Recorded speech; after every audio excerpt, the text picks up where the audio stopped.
இயேசுவில் எனது அன்பிற்குரியவர்களே, உங்களுக்கு என்னுடைய இதயம் கனிந்த வாழ்த்துக்கள். வணக்கம். அன்பானவர்களே, இன்று புனித பிரிட்டோ திருவிழா.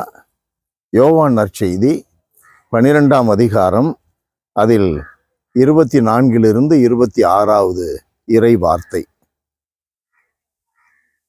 ஜான் த பிரிட்டோ என்று அழைக்கப்படுகின்ற இந்த புனிதர் ஓரியூரில் மிக கொடுமையாக தலை வெட்டப்பட்டு கொலை செய்யப்பட்டார். இயேசுவினுடைய மதிப்பீடுகளின்படி அவர் போதித்ததற்காக இந்த தண்டனை அவர் மேல் விழுந்தது. 53 எசாயா புத்தகத்தில் 5வது வசனமாக நாம் வாசிக்கிறோம், நம்முடைய தீச்செயல்களுக்கான தண்டனை இயேசுவின் மேல் விழுந்தது. அப்ப இந்த இயேசுவுக்காக நம்மேல் தண்டனை விழும் பொழுது, இயேசுவுக்காக வாழ்கின்ற பொழுது நம்மேல் விழுகின்ற தண்டனை நம்மை என்னவாக மாற்றுகிறது? இயேசுவை போல் மாற்றுகிறது. இயேசு உலக பாவங்களின் மன்னிப்பிற்காக இறந்தார், உயிர் கொடுத்தார்.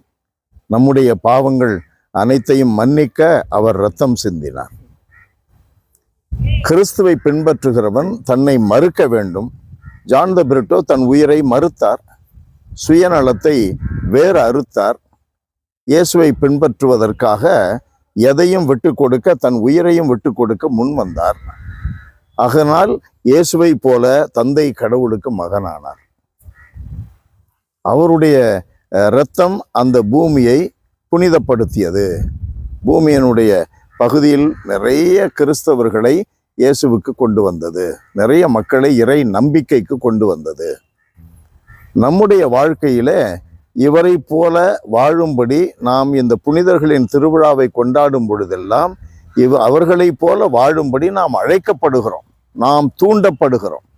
அவர்கள் இயேசுவின் போதனையின்படி, ஆண்டவருடைய விருப்பத்தின்படி, இயேசுவினுடைய மதிப்பீடுகளின்படி போதித்ததனால், நடந்ததனால் கொல்லப்பட்டார். இயேசு பச்சை மரம், அவருக்கு அந்த தண்டனை விழுந்தது என்றால் பட்ட மரத்திற்கு எவ்வளவு அதிகமான தண்டனைகள் விழும் இல்லையா? நமக்கும் அந்த தண்டனை. கத்தியால வெட்டி, கல்லால் அடிச்சு, தூக்கு போட்டு அப்படிதான் கொலை செய்யப்படணும் இயேசுவுக்காக என்பது அல்ல. புனிதத்தன்மையை அடைவதற்கு அது மட்டும் வழி அல்ல.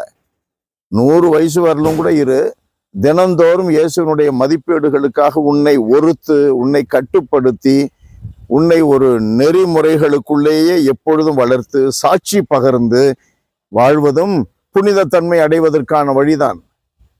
ஒரு முறையில் 10 முறையில் 20 முறையில் அவர்கள் தண்டிக்கப்படுகிறார்கள், இயேசுவிற்காக இரத்தம் சிந்துகிறார்கள்.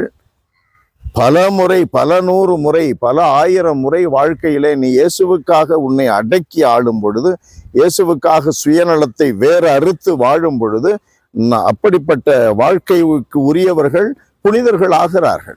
அறிவிக்கப்படவில்லை, ஆனால் அப்படித்தான் அவர்கள் முத்திரையிடுகிறார்கள். வாழ்ந்து காட்ட வேண்டும் இயேசுவினுடைய மதிப்பீடுகளுக்காக. நோயை தாண்டி, இழிவை தாண்டி, அங்கீகாரமற்ற நிலையில எந்த ஒரு சூழலிலும் இயேசுவுக்காக எந்த இழப்பை பெற்றுக்கொண்டாலும் பரவாயில்லை, எவ்வளவு மதிப்பு கெட்டுப்போனாலும் பரவாயில்லை, இயேசுதான் எனக்கு தலைவர், அவர்தான் எனக்கு தலைமை முக்கியம், முக்கியம், முதன்மையானவர் அவர்தான் என்று வாழும் பொழுது நாம் வாழும் புனிதர்களாகிறோம். எல்லாம் வல்லவரே எங்கள் இறைவா, புனித அருளானந்தரை போல, புனித ஜான் த பிரிட்டோவை போல எங்களுடைய வாழ்க்கையில் இயேசுவின் மதிப்பீடுகளுக்காக உறுதியோடு வாழ்ந்து ஆண்டவரே மரிக்க எங்களுக்கு எப்பொழுதும் ஆற்றலை தருவீராக.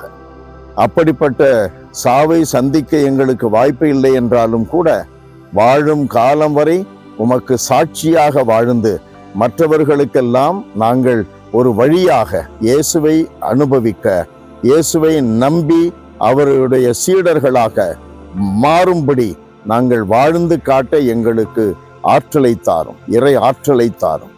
இயேசுவின் நாமத்திலேயே ஜெபிக்கிறோம் தந்தையே. ஆமென், ஆமென்.